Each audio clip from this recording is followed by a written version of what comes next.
Coming to the second phase. In the second phase here, where my hand is there, we need to show that the cephalic most end of this laryngotracheal diverticulum is separated from the ventral wall of foregut by U-shaped sulcus, arrow which I have made. And that U-shaped sulcus is called furcula, F-U-R-C-U-L-A. So therefore, we need to name this as furcula. What is furcula? It is the cephalic most end of the diverticulum which is U-shaped, which will separate the laryngotracheal tube from the ventral wall of the foregut. Now based upon furcula and based upon the various mesodermal elements of pharyngeal arches, we are going to entirely complete the development of larynx. That is in the second stage. Now in the second stage, we take this furcula.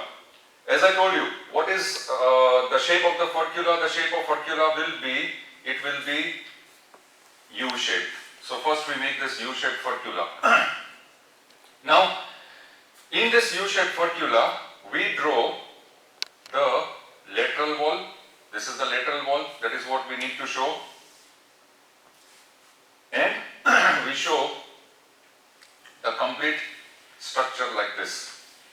So therefore, lateral wall of the furcula will dilate. There will be proliferation of various cells in the lateral wall. So here I will darken this lateral wall, and therefore this lateral wall will show various proliferation of the cells. Initially it is called lateral mass, and now after the dilatation of these cells, it will be known as arytenoid swellings. We stop our arytenoid swellings at this stage. What we need to show is cephalic end, where my hand is there, and the two lateral ends.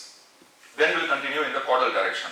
Now in the cephalic end, the entire furcula, this U-shaped sagittal slit, will be bounded by very important eminence, and that eminence will be known as, for example, I will draw this eminence as hypobranchial eminence. So the cephalic margin of this furcula will be closed by hypobranchial eminence, or rather it will be located with hypobranchial eminence. That is the near margin of the cephalic end of the furcula.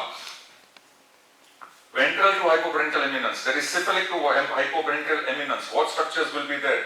The structures which will be present, you will recollect that if I draw the two swellings here and if I draw one swelling here, what should it lead to? These three swellings will lead to development of tongue. What should be the name of these two swellings? These two swellings will be known as lingual swellings. So lingual swellings will come here, and tuberculum impar will come in the middle. So this direction is from caudal to cephalic direction. And see the beauty of this hypobranchial eminence, the caudal margin will fuse with the furcula. Furcula, which margin of furcula? Cephalic margin. Now we come to the lateral. Now these two lateral margins, lateral walls of furcula, as we have darkened it because of proliferation of the lateral mass of the cells in the lateral wall of the furcula. This will be known as arytenoid swellings. So here, if I just mention it as arytenoid swellings.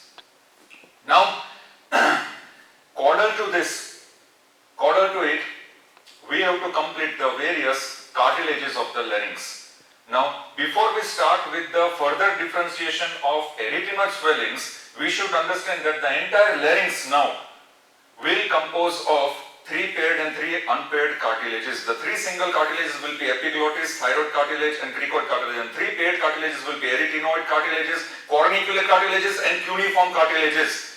These cartilages we have to develop now in this phase. So therefore, before we start with further differentiation of arytenoid into various cartilages, we need to understand this wall, lateral wall.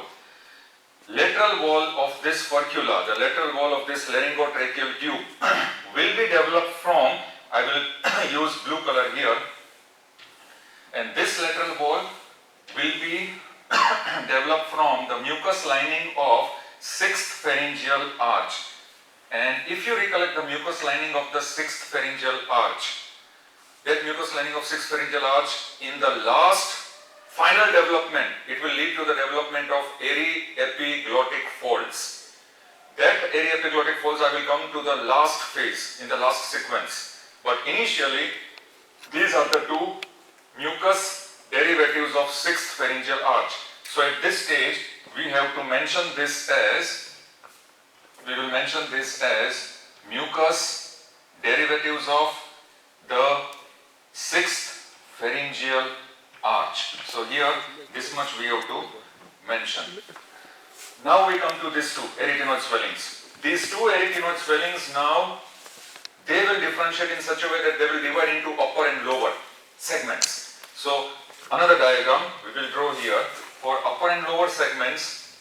For example, the arytenoid swellings of the upper swellings, arytenoid swellings of the upper segment will develop into triangular pieces of arytenoid cartilages. Here I will show with the help of diagram.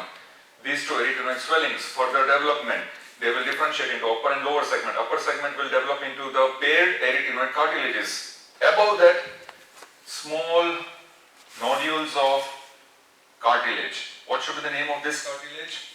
Corniculate cartilages. And the lower segment of arytenoid cartilage, now the lower segment of arytenoid cartilage, that is arytenoid swelling will develop into initially two masses, and these two masses belong to cricoid cartilage. Later on, what will happen? These two masses will fuse with each other. These two masses will later on fuse with each other, and they will form signet ring-shaped cricoid cartilage. Median structure, only one cricoid cartilage, because of the fusion of these two right and left lower part of arytenoid swellings. So therefore, we have completed three cartilages. The uppermost differentiated portion of the arytenoid swelling will develop into corniculate cartilage and arytenoid cartilages. This is the sequence in which they are arranged in cross anatomy in the larynx. And the lowermost portion of arytenoid swelling will differentiate into initially two right and left cricoid cartilage. Later on, they will join with each other and form one signet ring-shaped cricoid cartilage. Therefore, the arytenoid swellings will develop into corniculate cartilages, arytenoid cartilages, and cricoid cartilage. Now we come to the epiglottis. Remember hypobranchial eminence? Now this hypobranchial eminence will divide into two segments. What are those two segments? In the development of the tongue, we have seen the cranial segment and caudal segment. Please try and understand. The cranial segment of hypobranchial eminence in the development of the tongue will lead to the development of posterior one-third of the tongue. So therefore, here I will make this, I will draw here base of the tongue. This will be the base of the tongue, and I will show this demarcation.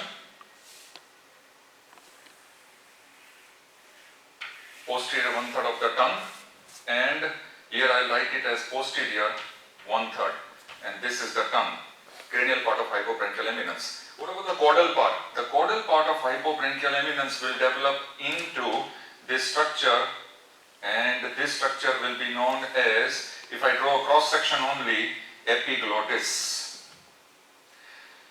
What is lying caudal to epiglottis? As we have drawn here, there will be furcula. And already this furcula has been differentiated in such a way that arytenoid cartilages have developed, cricoid cartilages have developed, and corniculate cartilages have developed. So therefore now epiglottis is developed from hypobranchial eminence. It will lead further to the development of cuneiform cartilages which are located above corniculate cartilage. So if I draw the cuneiform cartilage here, I will draw these two cuneiform cartilages at this level, and I will mention it as cuneiform cartilages. So therefore here we will write down as cuneiform cartilage. They are developed from epiglottis. So therefore epiglottis and cuneiform cartilages have developed from hypobranchial eminence. And this particular structure, hypobranchial eminence, including epiglottis and cuneiform cartilage, will develop from which pharyngeal arch? Very frequently asked question. Fourth pharyngeal arch. What lies below cuneiform cartilage? Here I will draw corniculate cartilage, and in the same sequence What lies below the corniculate cartilage? I don't have space here, but I will draw it as a very half segment of arytenoid cartilage. In this sequence it will go. Corniculate, arytenoid and cricoid cartilage will develop from 6th pharyngeal arch.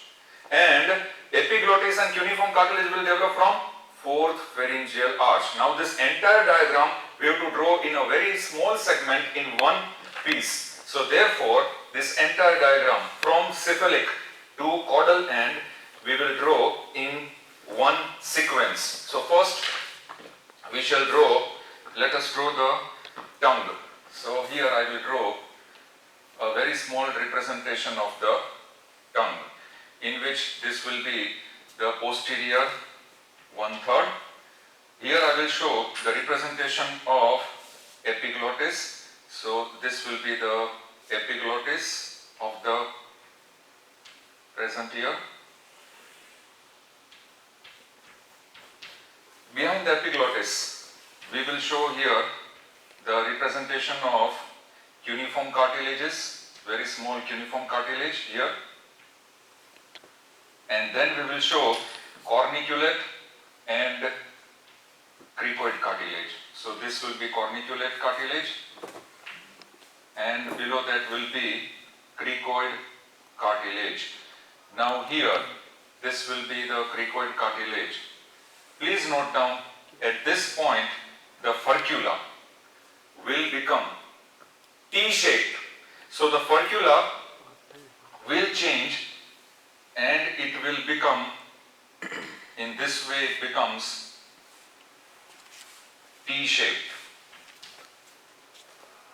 So therefore, from U-shape, the furcula is changed into T-shape, in which now furcula will represent the opening of the primitive larynx.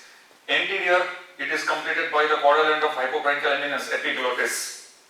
And on the lateral wall, furcula was represented, if you see in this diagram, it was represented by these two. What were these two? They were developing from the 6th pharyngeal arch. So these two lateral folds will now be known as aryepiglottic folds. Aryepiglottic folds will be from arytenoid cartilage till epiglottis. Now here arytenoid cartilage. Where will be the presence of arytenoid cartilage? Just below corniculate, I will draw the two triangular pieces which are located on cricoid cartilage, posterior part of cricoid cartilage here.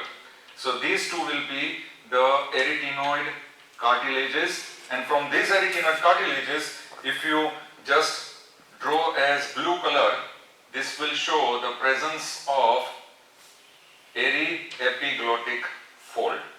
And within the aryepiglottic folds, there will be presence of corniculate cartilage, cuneiform. So therefore, what will aryepiglottic folds represent? Lateral wall of the furcula. What is furcula now? The opening of the furcula. So